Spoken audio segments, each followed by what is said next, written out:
Entonces, quiero darle la bienvenida a todos. Aquí tenemos de regreso al doctor Francisco Moreno Sánchez. Me da mucho gusto saludarte, Paco. Igualmente, Carol, mil gracias porque hemos ido de la mano en esta pandemia. Ya son varias pláticas y eh, me siento muy honrado de que me entrevistes porque además lo haces muy bien, lo llevas muy bien y me gusta mucho la dinámica de estas pequeñas charlas que ayudan un poquito a conocer más de esta enfermedad tan complicada. Pues muchísimas gracias, muchísimas gracias. Francisco Moreno Sánchez, que además ya eres la referencia en México del coronavirus. Todo el mundo quiere escuchar de ti lo más nuevo, lo que está sucediendo. Él lleva toda la respuesta de COVID en el hospital ABC, en el Centro Médico ABC, y eres médico internista, jefe de medicina interna del hospital. Bienvenido. Me encantaría que platiquemos, esta es nuestra quinta entrevista. Y me encantaría que nos digas dónde estamos. Ayer hubo una noticia extraordinaria de parte de Oxford del resultado de Recovery, de su prueba clínica Recovery, donde sacaron la dexametasona como un tratamiento, pero hay muchos más en camino. ¿Nos puedes platicar un poco por qué la dexametasona solamente en pacientes hospitalizados y qué viene en camino y qué tenemos? ¿Con qué estás trabajando? Mira, si quieres, te muestro un poquito un resumen que hice en cuanto a los medicamentos y los estudios clínicos. Creo que es útil que entendamos varias cosas en cuanto a no todo mundo tiene que recibir medicina si tienes COVID, muchos son asintomáticos, muchos tienen síntomas leves. Y entonces, la primera lámina, la que quería mostrarte,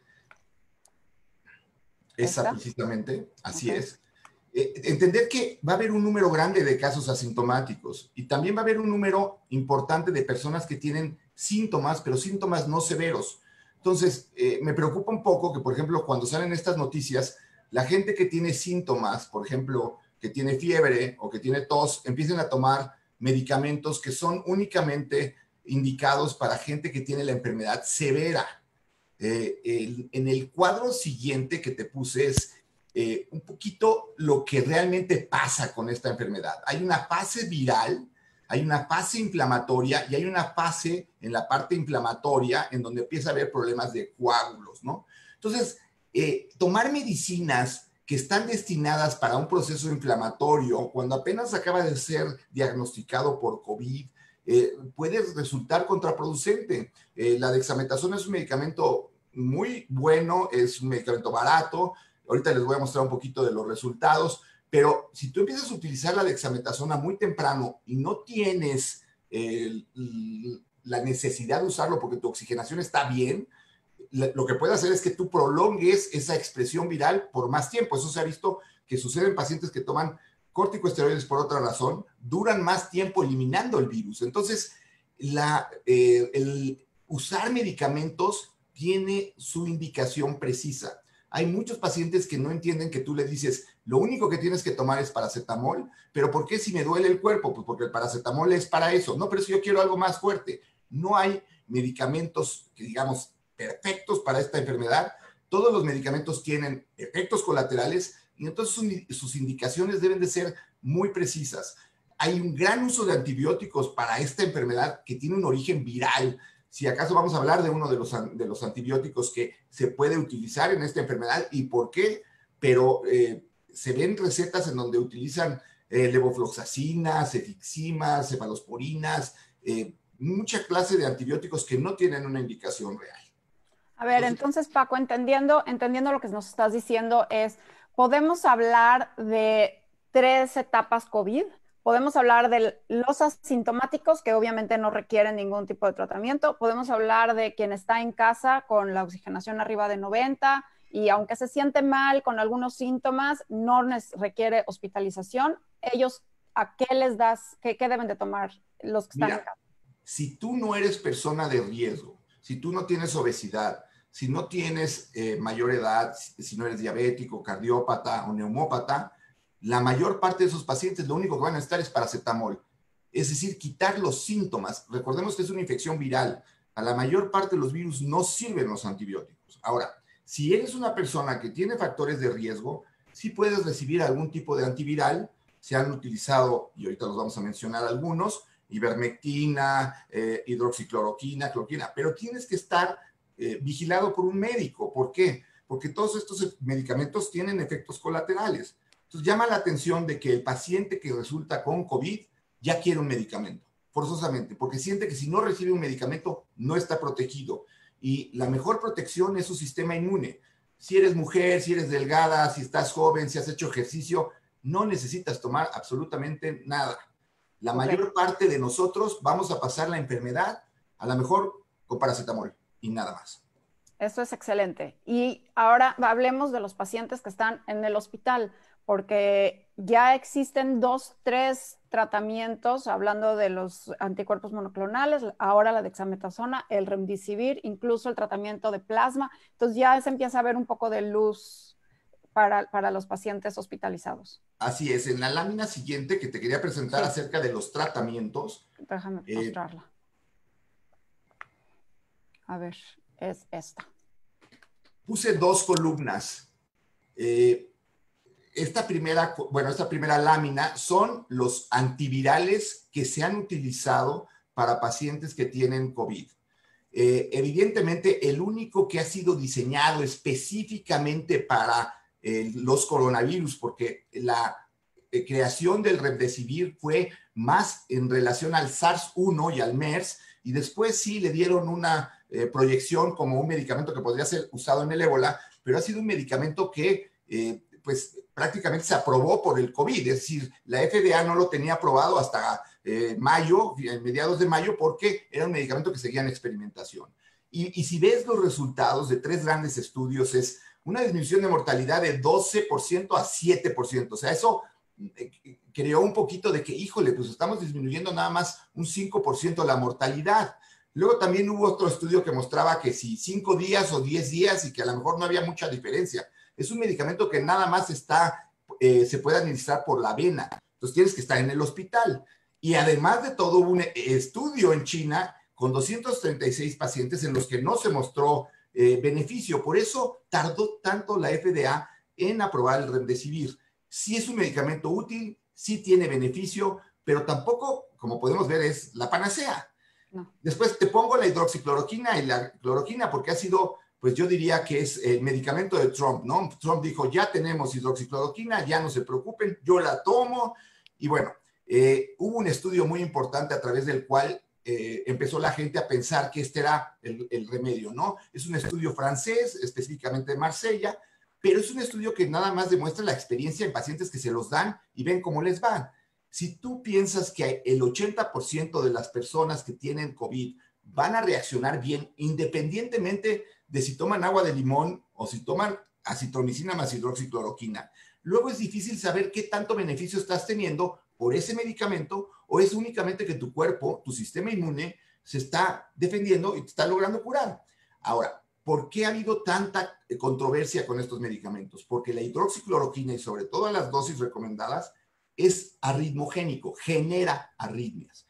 Y en la Clínica Mayo hubo el reporte de personas que murieron por tomar hidroxicloroquina porque tuvieron arritmias, tenían un problema de corazón. Entonces, si tú tienes un problema cardíaco, checa muy bien si vas a tomar hidroxicloroquina porque tienes que estar monitorizado, no vayas a tener un problema por una arritmia y no sea el COVID, sino sea el medicamento que aparentemente ibas a usar para el COVID, lo que te genera mortalidad. Incluso después de eso, apareció este estudio en Lancet en donde dijeron, es más, no es solamente no útil, sino estás contraindicado. Ya ahorita Lancet echó para atrás porque los números parecía que estaban asociados a dosis muy altas. Yo diría que la hidroxicloroquina y la cloroquina son una de las armas que puedes utilizar para pacientes, pero siempre monitorizados de que no vayan a tener un problema cardíaco, porque una arritmia puede ser letal. Y aquí está también el antibiótico que yo te decía, que es la acitromicina. Ahora, no es cualquier antibiótico. Curiosamente, este medicamento, que es un macrólido, vieron que tenía actividad contra influenza A. Es decir, tiene cierto efecto antiviral. No se sabe qué tanto efecto puede tener con el coronavirus, pero esto luego hace que, oiga, mejor dame otro antibiótico, porque ya tomé la acitromicina. No, a ver, no es un problema bacteriano. Puede haber infecciones bacterianas, sí, pero como una complicación muy tardía.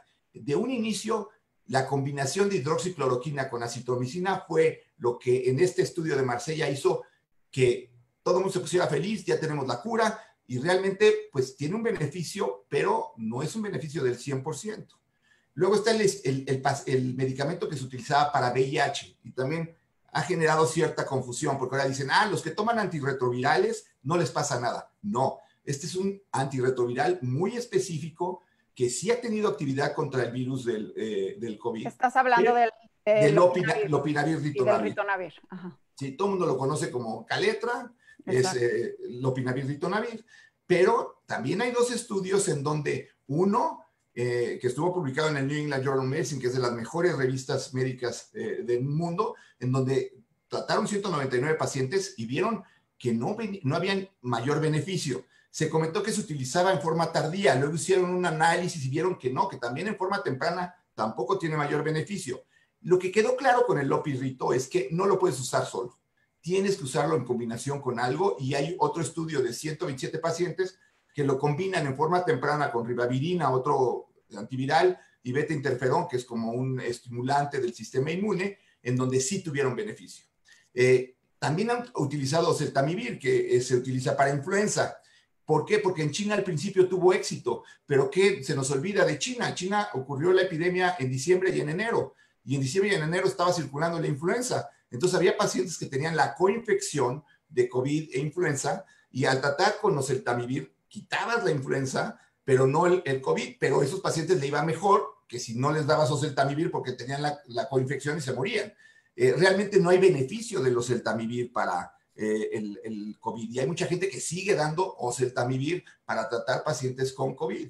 Y hay un par de medicamentos con los que tenemos menos resultados clínicos, que han sido más estudios in vitro. Uno lo tenemos en México, lo vamos a tener, se llama favipiravir. Este medicamento se ha usado principalmente en Asia, hay un par de estudios que tienen buenos resultados, y la ivermectina, que ha sido probablemente el medicamento que más se ha utilizado en América Latina. La ivermectina es un medicamento que se utilizaba para piojos, para escabiasis.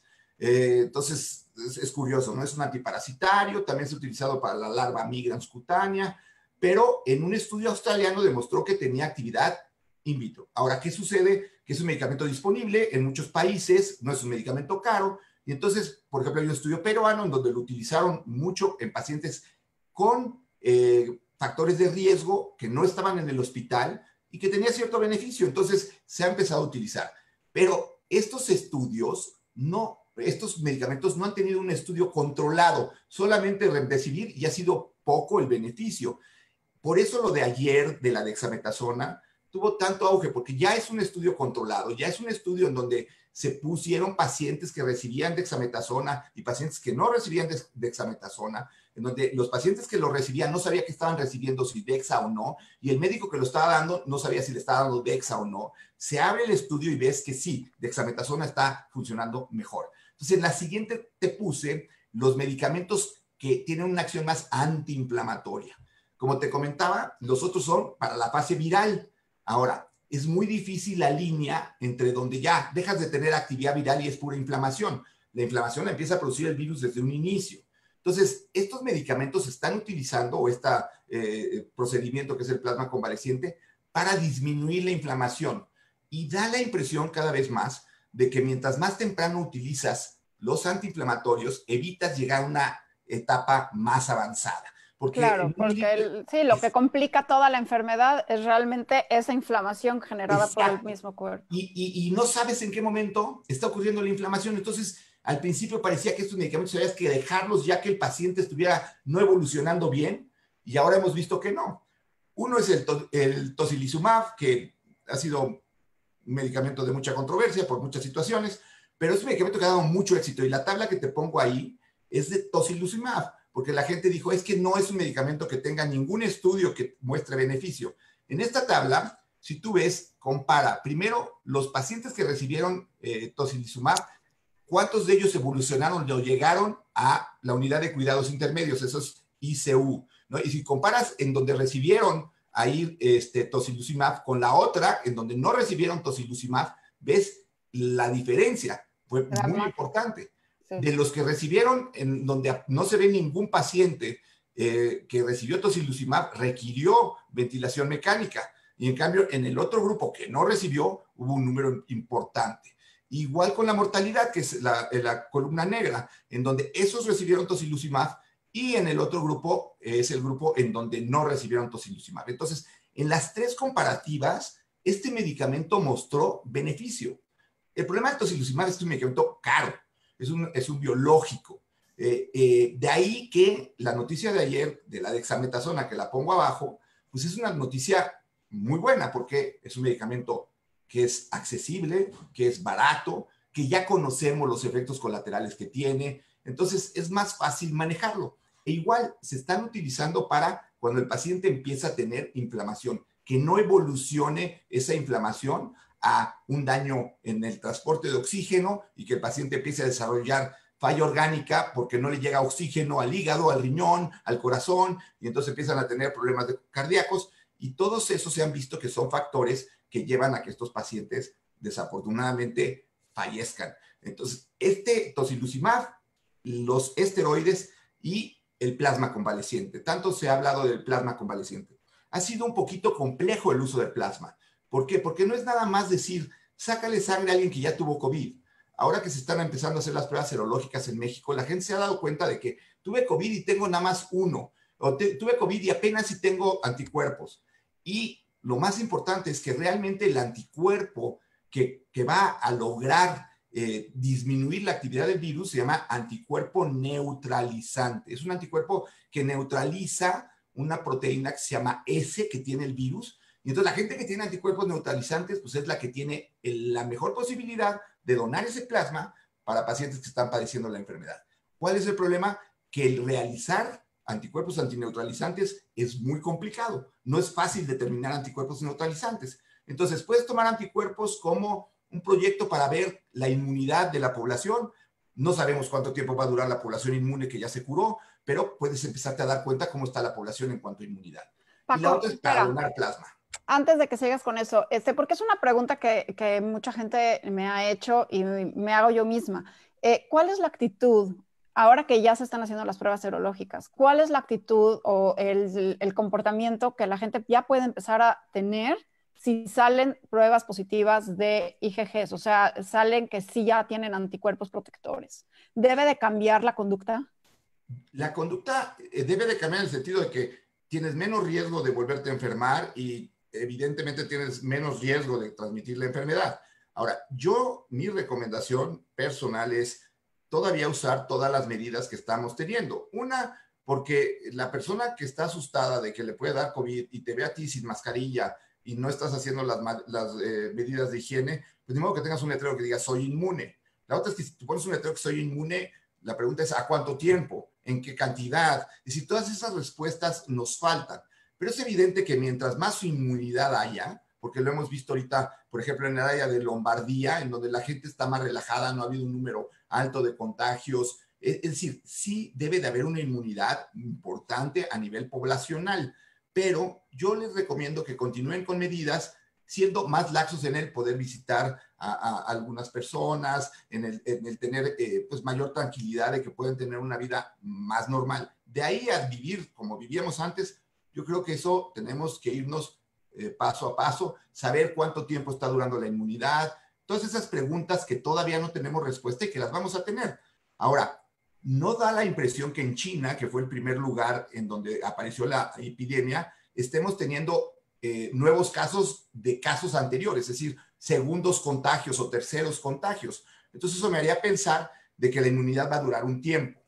También se ha hablado de que como la inmunidad en caso de SARS-1 y MERS, que son virus primos hermanos de este, duró hasta 18 meses, puede ser que la inmunidad de este virus también sea larga y mientras más larga, pues mayor posibilidad hay una de vacuna. Entonces, ¿qué medidas? Yo les diría, continúen con el uso de su mascarilla, si pueden utilizar ahora que está muy de moda, La careta. la careta, háganlo, tenemos que ser muy solidarios con los demás, hacerle sentir a la gente que está alrededor segura. Si yo llego a un restaurante y soy inmune y no uso nada de eso, lo único que voy a hacer es incomodar a todos los demás en una situación en donde si queremos reabrirnos a la economía, pues debemos de dar seguridad, tanto los trabajadores como los comensales, como los clientes, como todos. Ahora seguimos con lo de los tratamientos, pero ya que hablas de las mascarillas, no sé si te llegó la gente, ya sabes cómo circulan estos avisos de cuidado, porque si usas la mascarilla, entonces te puedes intoxicar con tu propio dióxido de carbono. Por favor, ¿puedes explicar que eso no puede Eso suceder? no sucede, eso fue, pues hay muchas leyendas urbanas. No estás metido en una bolsa de plástico como para que estés respirando tu dióxido de carbono. Incluso marcas deportivas ya sacaron sus cubrebocas para corredores. También un mensaje ahorita es, si no vas a hacer el mejor tiempo en el maratón, porque ni siquiera hay maratones ahorita, pues entrena más light. No tienes que ser el mejor tiempo del mundo ahorita.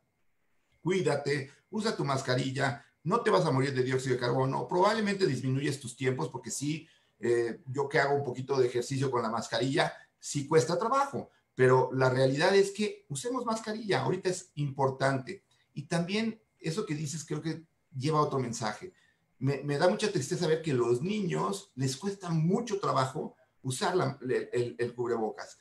Y si ven que sus papás no lo usan, no lo van a usar nunca. Y es muy probable que para el regreso a las actividades escolares tengamos que usar cubrebocas todos. No se va a morir ningún niño ahogado por cubrebocas. Y sí, los niños son los más asintomáticos y los que más pueden estar dispersando el virus. Lo vemos en los videos de Corea y de China, cómo llegan todos los niños con sus cubrebocas. Hay que educarlos a que sí se puede. Va a ser por un tiempo, no vamos a usar cubrebocas el resto de nuestra vida. Nadie se va a morir intoxicado por dióxido de carbono. Creo que ese fue un mal mensaje que llegó por Mal ahí, que hay mensaje. que eliminarlo. Ok, están empezando a llegar preguntas, Paco, entonces quiero invitar a la gente que está conectada ahorita en el Facebook que nos manden por el Facebook las preguntas para que las podamos ir haciendo, ya las estamos juntando. Quería yo de ahí seguirme porque hablaste de los niños y ahora regresamos a que acabes con lo de los tratamientos y hablemos de vacunas. Me gustaría nada más comentar un punto porque hablaste de los niños y del regreso a clases y lo platicamos tú y yo hace poco, la importancia quizás este año de sí ponerse la vacuna de influenza. ¿Qué opinas al respecto de irnos mentalizando de que ante la situación no queremos dos epidemias simultáneas? Totalmente de acuerdo. A ver, estos mensajes, es que yo me puse la vacuna de la influenza y de todas maneras me dio la influenza, por eso no me la pongo. A ver, ninguna vacuna es 100% efectiva. La situación aquí es igual que con la inmunidad. Si yo pongo la vacuna a toda la población y la vacuna tiene un 70-80% de éxito, la posibilidad de diseminación de la influenza en esa población va a ser mucho menor. Es decir, yo no solamente me pongo la vacuna para protegerme a mí, eso hay que entenderlo. Me pongo la vacuna, me protejo a mí y protejo que yo sea alguien que pueda contraer influenza y contagiar a más personas. Entonces, mientras más se disemine la idea de que necesitamos ponernos una vacuna, mejor. Y sí, efectivamente, te puedes poner la vacuna y te puede dar influenza. Pero si yo ahorita les digo, ya hay una vacuna por COVID, bueno, empezarían las colas larguísimas. Y la influenza es una enfermedad que también mata a muchos individuos al año y la gente no se la pone. Entonces, es un momento muy importante empezar a hacer conciencia de esto, de educar a nuestros hijos en que les tocó vivir una época de cubrebocas, que les tocó una época de confinamiento, que les tocó una época en donde tenemos que ser mucho más cuidadosos con los lavados de manos, con la higiene. Ayer alguien me comentaba en una plática con muchísima razón, me dice, oye, ¿sabes qué? He visto menos enfermedades gastrointestinales en los niños. ¿Por qué? Pues porque están usando más higiene. Entonces, estás cuidando más a los niños y esta época, que habitualmente es de grandes cantidades de infecciones gastrointestinales, han disminuido solamente por mejorar la higiene. Y Paco, ahora me están preguntando sobre los guantes, el uso o no uso de guantes. Para mí los guantes es un arma de dos filos. ¿Por qué? Porque los guantes también puedes contaminarte del virus y después tú mismo contaminarte a ti o contaminar a otra persona. Es mucho más efectivo el lavado de manos con agua y con jabón que el estar usando guantes. A lo mejor el guante lo único que te recuerda es que estás enfermo o que puedes tener contacto, que tienes que tener cuidado. Yo les recomiendo, en lugar de usar guantes, usen gel, usen agua, lávense las manos con agua y con jabón 5 veces por hora. La verdad es que si logramos ese hábito, como te comentaba, la disminución de las enfermedades gastrointestinales es algo evidente de que lo único que hemos cambiado es mayor higiene.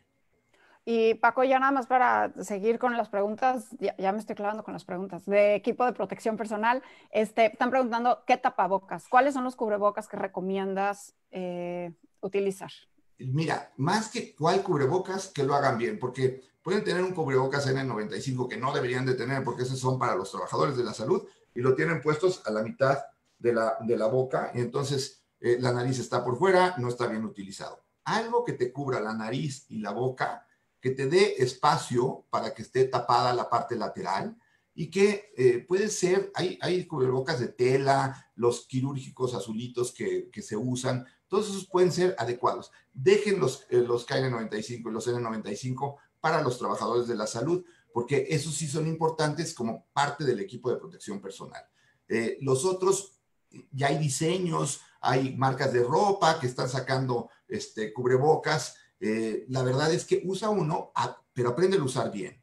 Y después de un tiempo, quítate el cubrebocas y cámbialo. Podemos agarrar la moda, así como se usaban los turbantes en un momento, ahora de empezar a usar cubrebocas por un tiempo. Y la verdad es beneficio. Ha demostrado ya la misma Organización Mundial de la Salud, que se tardó tiempo en decirlo, ya dijo, sí, el cubrebocas sí sirve. Entonces, usémoslo. Y hay que cambiarlo, no nada más hay que tenerlo ahí en la entrada de la casa. Así es.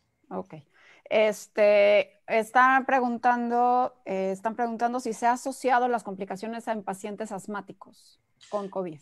Ok, aquí lo que sucede es, hay pacientes asmáticos que ya tienen un daño pulmonar. Esos sí pueden tener mayor problema. Lo que le pasa a los pacientes asmáticos es que generalmente las infecciones desencadenan esos espasmos bronquiales que tienen los asmáticos. Es decir, les da virus sincicial respiratorio o rinovirus o adenovirus y hacen un ataque de asma. Igual puede pasar con COVID, que hagan un ataque de asma porque tienen un virus que está afectando la vía respiratoria. No necesariamente quiere decir que te va a ir peor, pero vas a tener que estar vigilando en una situación más especial el que puedas tener un ataque bronquial por una infección que ahorita puede ser COVID.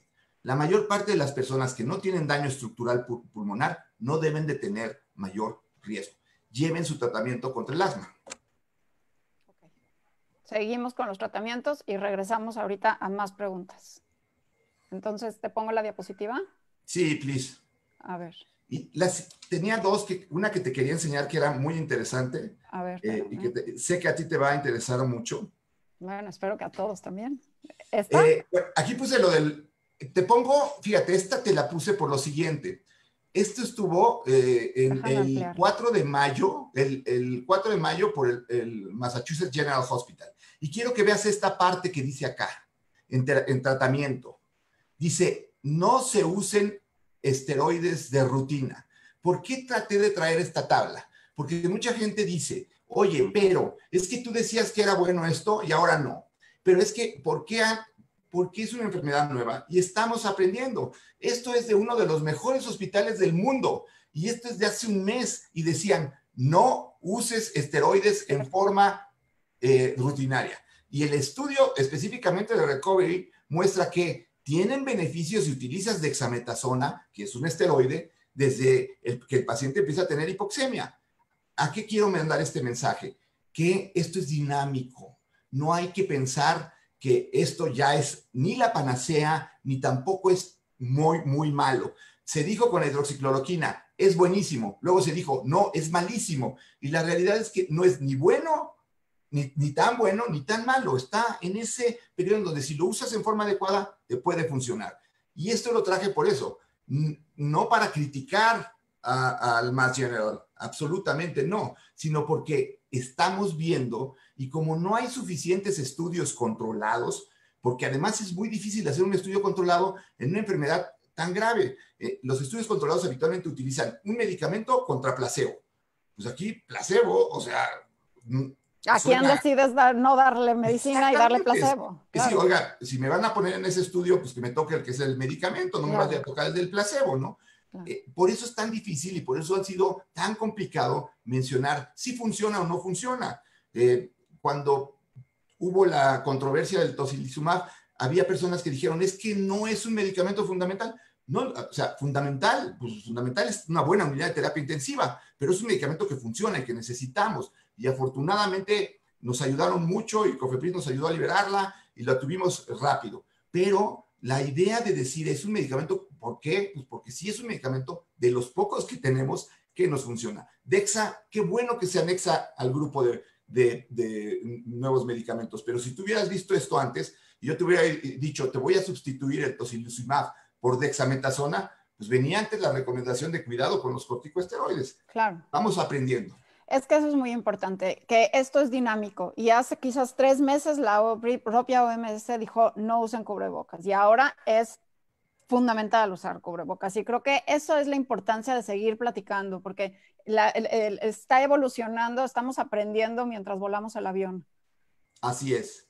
Y bueno, esto te lo puse en cuanto a las vacunas. Más o menos es un promedio de las vacunas, de los estudios que hay.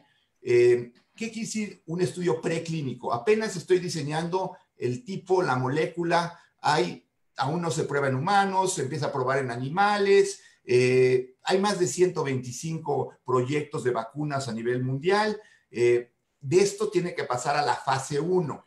¿Qué quiere decir? La fase 1, lo más importante siempre en vacuna es determinar que la vacuna es segura, porque no puedes desarrollar algo que te genere un daño.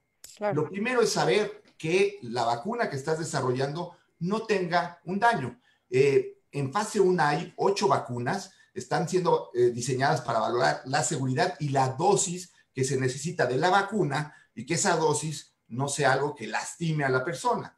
Y la fase 2 es ya un estudio en donde se hace a un gran número de personas volviendo a valorar seguridad. Por eso cuando dicen las vacunas no son buenas porque producen efectos colaterales, pues hay vacunas que se utilizan en 2 millones de personas y tienes 3 que tienen un efecto colateral. Y entonces, pues tienes que valorar que tienes 1.997.997 personas que sí les funcionó la vacuna y tienes 3 que tuvieron efectos colaterales.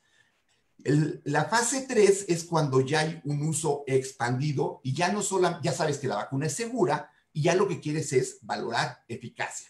Y esas ahorita ya tenemos 2 vacunas, lo cual es muy buena noticia, muy porque ya hay 2 vacunas que ya llegaron a la fase 3. ¿Y para cuándo crees ya tenerlas, Paco? Pues mira, AstraZeneca Oxford, que es la siguiente diapositiva la que te quería comentar, ellos piensan que esta vacuna puede estar ya en finales de septiembre, principios de octubre. La verdad sería un tiempo récord. Recuerden que hay vacunas que tenemos años, décadas, como la del VIH, que no ha llegado. ¿Por qué? Porque el virus es complejo, porque hay mutaciones, porque hay diferentes genotipos. Bueno, aquí da la impresión de que sí. Ahora, hacer una vacuna es complejo porque hay diferentes formas de hacerla. Aquí te puse las 4 principales. La vacuna puede ser genética. Lo que agarras es, tomas genes del RNA, o sea, tomas parte de la estructura del virus. Recuerden que este es un virus RNA, el ribonucleico. Y entonces diseñas una proteína que tenga un compuesto que tenga esos genes, lo inyectas y entonces se generan anticuerpos contra, pues prácticamente la nucleocápside. Esa es la vacuna de Moderna que también sacó en que iba a tener éxito. Está en fase 2, es decir, está en la fase de seguridad.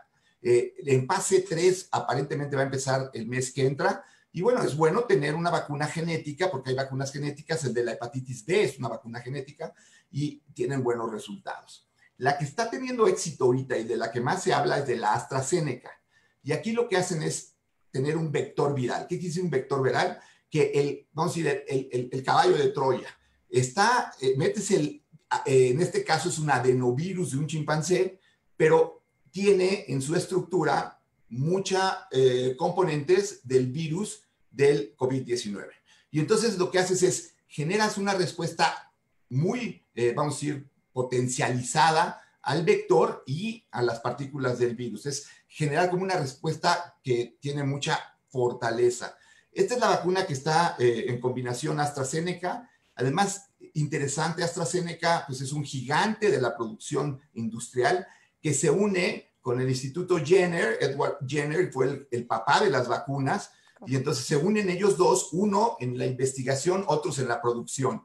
Tanto así que dijo AstraZeneca, no se preocupen, para principios de octubre tendremos 1 billón de dosis, o sea, 1.000 millones de dosis. Es Bueno, que eso es ojalá, importantísimo. Y eso es ojalá. importantísimo, porque no nada más es probarlas, sino también hay que producir Sí, las pues. dosis y distribuirlas y que lleguen a todos lados, ¿no? Ahora, están ya en fase 3, tienen esa combinación interesante entre un instituto de investigación con una compañía enorme de producción. Entonces, está interesante porque te da la impresión de que esto sí puede ser algo que tenga futuro. Luego están algunas que lo que utilizan es el virus, no solamente tiene RNA, sino también tiene unas proteínas que produce el virus que ayudan a formar la estructura. Y esos son el grupo 3 de vacunas. De ahí hay una que se llama Novavax, que está en fase 1, fase 2, o sea, apenas está más pues desarrollándose.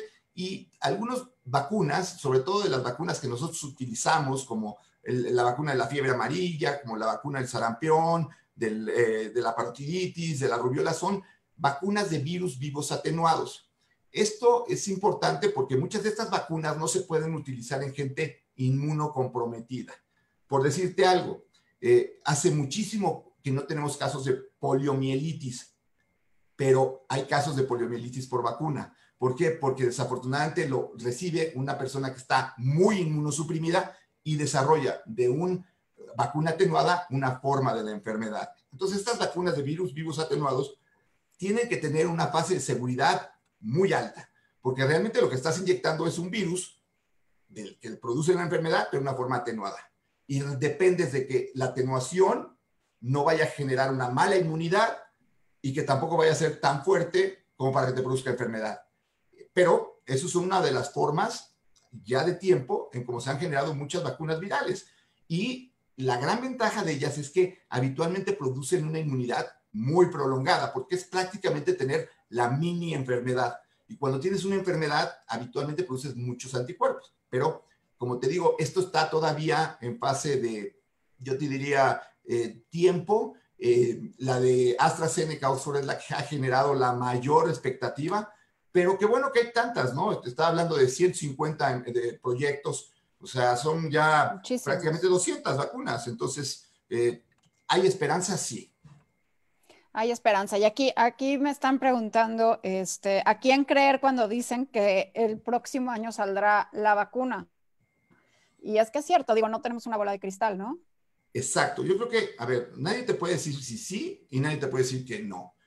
AstraZeneca dijo que a finales de septiembre suena a una apuesta muy grande, pero bueno, ellos ven como una posibilidad viable. No tendrían por qué decir esto si no lo ven. Y además, afortunadamente, eso genera una competencia y una carrera por quién va a tener la vacuna, que es realmente algo que sí sucede. Hay muchos intereses. Y entonces, si alguien dice, yo voy a tener la vacuna para septiembre, pues los demás tienen que apurarse. Y entonces, pues es una forma de estimular a la ciencia para que tratemos de tener la vacuna lo antes posible. Y lo más seguro posible. Por eso también el hincapié, porque las vacunas no se producen relativamente rápido en un laboratorio, pero como tú dices, hay que probarlas y ver que son seguras y que no generen un problema mayor que el que están tratando de solucionar, ¿no? Este, Paco, hay muchas dudas. Hemos recibido muchas preguntas y sigan mandándolas. Si quieres, más o menos voy en orden, pero varias están encaminadas un poco a las pruebas serológicas, de dónde se pueden hacer, si hacérselas en el hospital o hacérselas los kits caseros. Esa es una. Y segunda, si alguien tuvo COVID y una prueba de PCR positiva, o sea, estuvo diagnosticado con COVID y luego la prueba serológica sale negativa, ¿por qué? Bueno, porque las pruebas serológicas, igual que todas las pruebas, no son perfectas. O sea, la misma prueba de PCR tiene un 15%, a veces hasta 20% de posibilidades de dar falsas negativas. Es decir, el paciente sí tiene COVID y la prueba le dice falsamente no lo tienes. Es una falsa negativa. El problema con las pruebas serológicas y las pruebas de cassette es que lo que tienen es una falsa negativa muy alta. Es decir, hay en las pruebas de cassettes que tienen un 30% de sensibilidad, es decir, De de cassettes 3 hablas de los caseros, de los kits que de se los hacen en caseros. casa que te sacas una gotita de sangre. Exacto. Okay. Y esa tiene dos grandes desventajas. Uno, han salido 200. O sea, hay en todos lados. Entonces, luego me mandan fotos y me dicen, oye, ¿qué opinas de esta prueba? La primera vez que la veo. Entonces, ¿cuáles son sus estándares de calidad? ¿Con quién la validaron? Es complicado porque cada vez salen más de esas. Y hay, como te digo, hay algunas que tienen 30%, es decir, de cada 100 personas que son inmunes, solamente detecta 30. Y entonces va a ser una de esas que te va a decir, oye, yo tuve COVID y me está saliendo negativo. Pues sí, te está saliendo negativo porque la prueba que estás teniendo... Ahora, las pruebas más serológicas que están haciendo los laboratorios tienen 90 a 95% de posibilidades de ser sensibles. Es decir, va a haber un 10 todavía por ciento de personas que no alcanzaron buenos títulos de anticuerpos. Ahora, estamos titulizando algunos anticuerpos, no todos. No estamos titulando todavía anticuerpos neutralizantes más que por algunas de investigación. No quiere decir que no seas inmune. Tampoco el que tengas 9 quiere decir que vas a durar 2 años inmune, ¿no? Porque algunos me dicen, mira, mi título es enorme, ya soy inmune para el resto de la vida. No, esas partes son las que tenemos que tener un poco más de evidencia, un poco más de evidencia científica para decir, tal anticuerpo te va a durar o te va a ayudar a tanto tiempo. Eso nos va a llevar tiempo. Pero ¿por qué te sale negativa si tuviste una prueba de COVID? Probablemente es porque eres de ese porcentaje pequeño que no alcanza un nivel de anticuerpos que detecte la máquina. No quiere decir que no los tengas, pero no están tan altos para detectarlos. ¿Eso quiere decir que te vas a enfermar más? No. ¿Eso quiere decir que te vas a durar menos tiempo inmune? No. Y eso quiere decir que no sabemos bien qué te va a pasar con eso. Ahora, por eso mismo te comento, pues que mantengamos las medidas de cuidado. Si te estamos diciendo que disminuyen las enfermedades gastrointestinales, que si seguimos con estas medidas a lo mejor va a disminuir la influenza, pues sigámoslas ahorita mientras logramos encontrarle esta cuadratura al círculo, porque sí está complejo que hay muchas preguntas de inmunidad que todavía están en el aire. Claro. Ahora, correr al aire libre, con o sin cubrebocas. Yo les recomiendo que lo hagan con cubrebocas. Hay gente que corre en áreas muy aisladas en donde pues no se va a poner en contacto con otra persona. Hay gente que cuando ve a otra persona se sube el cubrebocas. Hay un estudio que motivó muchísima controversia de Dinamarca en donde mostraron que una persona que iba corriendo, que tosía, esas partículas de secreción bronquial podían afectar a la persona que venía atrás y de ahí se ha hecho esto. Insisto, yo creo que estamos en un periodo, como lo dijimos desde el primer programa, el mundo cambió. Usemos cubrebocas un tiempo. Si vas a correr y te cansas por usar el cubrebocas, pues corre menos, no va a pasar nada, estás moviendo tu cuerpo. O sea, no vas a dejar de ser un corredor bueno porque durante un par de meses no vas a correr como tú quisieras, ¿no? Vamos a hacerlo así. Yo recomiendo que uses cubrebocas. Ahora, si estás en un lugar abierto donde no hay nadie más, pues si quítate el cubrebocas y corre. Pero si va a haber más gente, ten esa solidaridad con los demás. Creo que es muy importante lo que estás diciendo, porque sí es entender muy bien cómo se propaga el virus. O sea, en espacios cerrados, pues es que hay que ser mucho más conscientes. Cuando hay más gente, hay que ser mucho más conscientes. Al aire libre, si estás con las mismas personas con las que estás en casa, pues quizás no tienes que usar cubrebocas para estar con tu familia, ¿no? Entonces es muy importante. La respuesta ahora es depende. O sea, muchas preguntas, su Ahora, respuesta ahora es depende. ¿quieres correr sin cubrebocas? Pues corre a las 5:30 de la mañana, a la hora que no haya más individuos, porque a mí me pasa que sales a caminar con tu cubrebocas y vamos caminando y ves gente que te viene corriendo de frente sin cubrebocas, viene bufando y dices, oye, por favor, pues mejor, si quieres correr sin cubrebocas, pues corre a otra hora en donde no estemos más gente caminando y que estemos cumpliendo con las medidas que tenemos, ¿no? Ok. Acá hay una pregunta muy específica. Dice, mi hija salió positiva de COVID y todos los demás miembros de mi familia no. Estamos en casa todos, pero ¿puedo acompañar en su cuarto a mi hija con cubrebocas sin tocar nada? Si no eres persona de riesgo, es decir, si alguno de los familiares de esa niña o de esa mujer, de esa señorita, está con factores de riesgo, esa persona que se mantenga aislada. Los demás, pues seguramente, si ya salió positiva, recuerden que hay un periodo de contagio pre-síntomas, pues la mayoría van a estar infectados. Pero si hay alguien de riesgo, pues esa persona traten de que no esté en contacto con ella porque pues si se enferma puede tener una complicación. La mayor parte de las familias se infecta el papá, la mamá, los 2 hijos o los 3 hijos y al final acaban todos saliendo de la enfermedad. Lo que pasa es que como los niños son asintomáticos, Lo que sucede muchas veces es que ves que el papá y la mamá tienen síntomas, el papá más que la mamá, y los dos niños no tuvieron nada. Y entonces al final genera un poquito de angustia, y quiénes sí se enfermaron y quiénes no. Las pruebas serológicas pueden ayudar para eso, pero necesitamos mejores pruebas serológicas todavía, se están mejorando, y bueno, pues eso nos va a ayudar mucho en el futuro. Paco, ¿y a partir de qué edad usar cubrebocas los chiquitos, los niños? Yo diría que tratemos de que lo usemos desde lo más chiquito posible. Si van a ir a la escuela, si tú tienes un niño que va, empiezan a enseñar a que se puede usar cubrebocas, y si tú lo usas, que sea una moda que el niño entienda. ¿Por qué? Porque los niños son los más asintomáticos. En España salió en las guías de las escuelas que a partir de cuarto de primaria, que porque de cuarto de primaria para abajo los niños tienen pues menos cuidado con el uso de cubrebocas, se lo mueven más, etcétera. Pero el problema es que, bueno, España ya bajó bastante la curva. Ahorita, si yo te diría, empecemos clases ahorita, sería necesario que todos usaran cubrebocas, porque si hay algún lugar donde va a haber mucha transmisión, escuelas, iglesias, templos, cines, teatros, lugares cerrados, ¿no? Entonces, si lo vas a hacer ahorita, vamos a ver cómo estamos en agosto, septiembre, y entonces platicamos, pero el uso de cubrebocas lo deberíamos de hacer algo que nuestros hijos sean realmente conscientes. Es decir, no vamos a ahogar a ningún niño con cubrebocas, eso también No. tenemos que entenderlo. Sí, sí, sí, ahí hay que predicar con el ejemplo precisamente. Aquí sobre los espacios abiertos hay una pregunta, que si pueden ver a sus nietos en espacios abiertos cuidando la sana distancia. Sí, no sé, es una pregunta que hacen mucho, los abuelos están desesperados porque no han visto a los nietos quieren ver a los abuelos.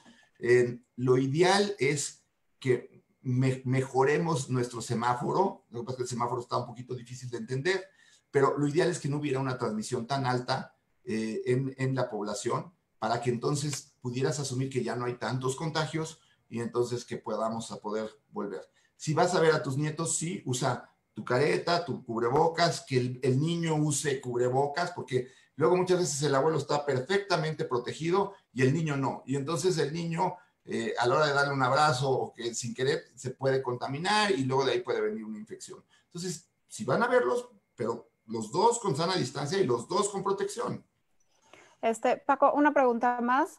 Eh, Acá hay una duda y veo que no quedó claro el tema de la dexametasona, que es una cortisona. La gente tiene en sus casas cortisonas. Entonces, por favor, que vuelvas a repetir que en casa no se usa la cortisona, porque están preguntando acá si en qué momento pasar de tomar paracetamol en casa a prednisona. Lo debes de, o sea, la respuesta es cuando tengas hipoxia, cuando tengas baja de oxigenación, pero te lo debe de monitorizar un médico, porque yo le diría a esa persona, si eres diabético, si eres hipertenso, tienes que modificar tu esquema de tratamiento, porque te va a subir la presión, te va a subir el azúcar, y eso lo tiene que monitorizar alguien. No es que yo estoy, no juguemos a ser médicos. Esta enfermedad está lo suficientemente difícil para los médicos como para que los que no son médicos traten de entenderle, ¿no? Incluso hay recetas de mismos médicos que dicen, bueno, o sea, ¿por qué le estás dando esto al paciente? No hay necesidad de.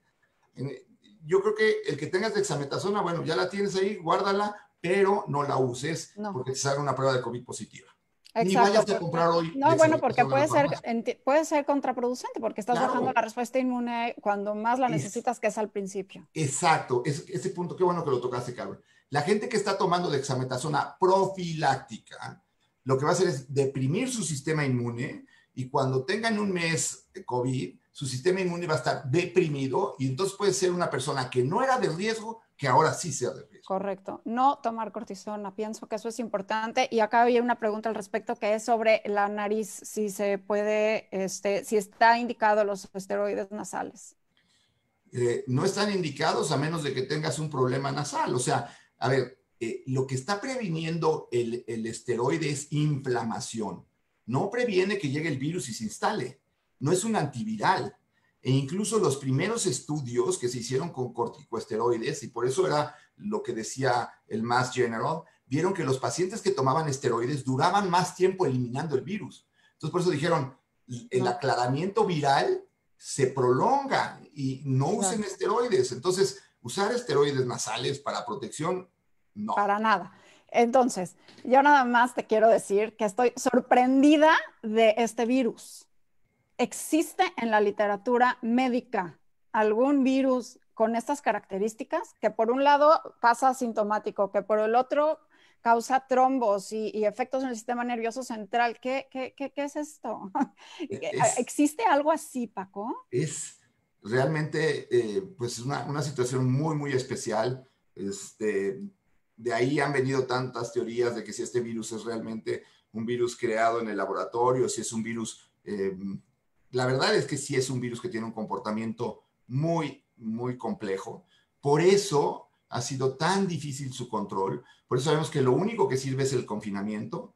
Y el confinamiento, desafortunadamente, no es el confinarse algunos. Eso es lo que ha pasado en México, ¿no? Que dicen, es que no sirvió de nada confinarme 100 días porque salgo y todavía hay mucha infección.